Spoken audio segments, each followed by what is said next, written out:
Let's turn to the other big story tonight, where cash-strapped Jet Airways is now struggling to stay afloat. The crisis is deepening by the day. Pilots today threaten to stop flying if their salaries are not paid on time by the end of the month. Sources telling India Today the central government has held talks with the State Bank of India chief to find a way to bail out Jet Airways.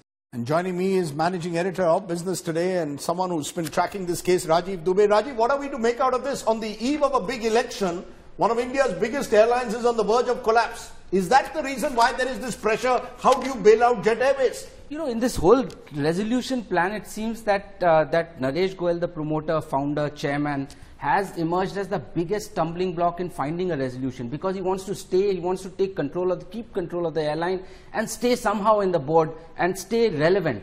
Every resolution plan has been blocked by the promoter family.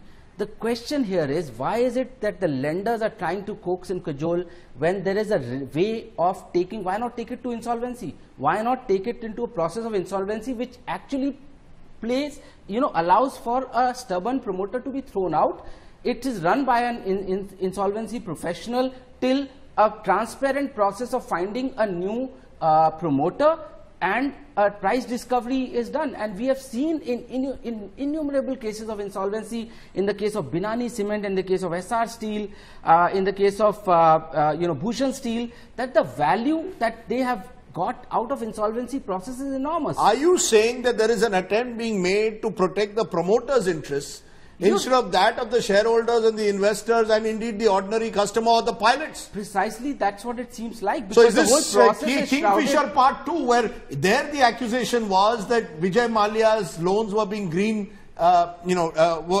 evergreen right through the process, even though he was in trouble? Now you're again saying that maybe we are seeing the same thing happening, promoters being protected. If it continues to go this way, it is going the Vijay Mallya way, because half the airline is already not functioning. 50 planes are grounded. The question is, why is this process so intransparent, is so opaque, that this 50.1% equity that the lenders will take, you don't know how much debt is being extinguished in return for this. The question is, if this process can be far more transparent through insolvency, and if the best way to find the best value and the best promoter for Jet Airways in future is through insolvency, why not go that way?